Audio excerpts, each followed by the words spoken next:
فجاعة كبرى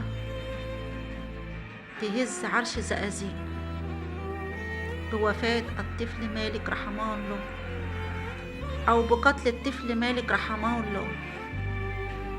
الطفل مالك كان مش واقف في البلكونة بيتهم ولا أي حاجة. الطفل مالك بيلعب في نادي لعبة الكونج فو، التيشيرت بتاعه منشور على الحبل.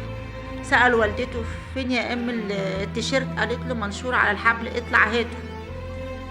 الطفل مالك طلع يجيب التيشيرت، قضاء وقدر جاله رصاصة من شاب مستهتر واقف في فرح، وياريت الفرح كان شغال لان الطفل كان ما بين الساعة 6 او الساعة 7 رايح النادي، يعني لسه دايما افراح الشرقية بتبتدي من بعد الساعة 10.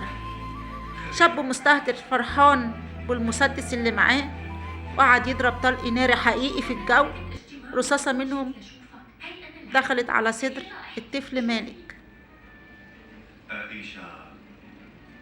ايه ذنب الطفل مالك ان هو يتوفى تحت راس شاب مستهتر حسبنا الله ونعم الوكيل فيه، عشان اهله مدين له مسدس يلعب بيه، عشان هم مش عرفوا يربوه بمعنى اصح. شاب مستهتر مش عارف يعني ايه قيمة السلاح اللي في ايديه. انت فرحان بالطلق النار اللي عمال تضربه في النار، مش حاسس ان في عندك عمارات وعندك بيوت واقف فيها ناس ما مستنيين الفرح يشتغل، واقف فيها ناس بتتفرج، واقف كده وواقف كده. قاعد عمال تضرب مسدس حقيقي لدرجة ان طلقة منه تسيب الطفل مالك وهو في بلكونة بيتهم والطفل يموت في الحل.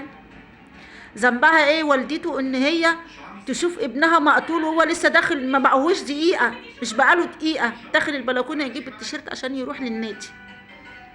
طفل كانت تتمناه اي ام، متوفق في الدراسة بتاعته، في النادي، بطل الجمهورية لسه واخد البطولة، عيل محترم وابن ناس. طب ليه ده كله؟ ايه الاستهتار اللي عاد فيه الشباب ده؟ ايه قلة المسؤولية اللي عادت في الشباب؟ لو يرجعوا يتكلموا الحكومة مش بتخلينا نشتغل، الحكومة مش عارفة جاية ايه، الحاجة غالية، الحاجة عاملة، السيسي مغلي والسيسي. طب ماشي، السيسي مغلي والسيسي كده، وانت مش غالي عليك الرصاص اللي عمالة تضربه في الجو؟ مش طلع غالي عليك الرصاص اللي انت اشتريته عشان تضربه في الجو وتعمل فيها الخط؟ مش غالي عليك؟ يعني لما بنيجي نكلم شاب دلوقتي انت بتشرب ليه مخدرات عشان ننسى الهم اللي احنا فيه. هم ايه يا روح امك التواب؟ هم ايه اللي انت فيه اللي بيخليك تتصرف في تمن البرشام او تتصرف في تمن المخدرات؟ ما تشتغل شغلانه حلوه عشان ربنا يكرمك بيها، زي ما بتشتغل كده علشان خاطر سوري، يعني مش هقول انت بتسرق عشان تشرب، سوري يعني مش هنغلط في البخاري، زي ما انت كده بتروح تشتغل عشان خاطر تجيب حق البرشام اللي انت بتاخده او حق المخدرات اللي انت بتاخدها. طب ما تشتغل عشان تفتح بيت ويبقى لك اسره ويبقى لك عيال واسمك عملت بيه. هو الغلو على الاكل والشرب بس، مش غلو على المخدرات وغلو على الرصاص اللي انتوا ماسكينه بتلعبوا بيه وتقتلوا بيه، يعني تقتلوا بيه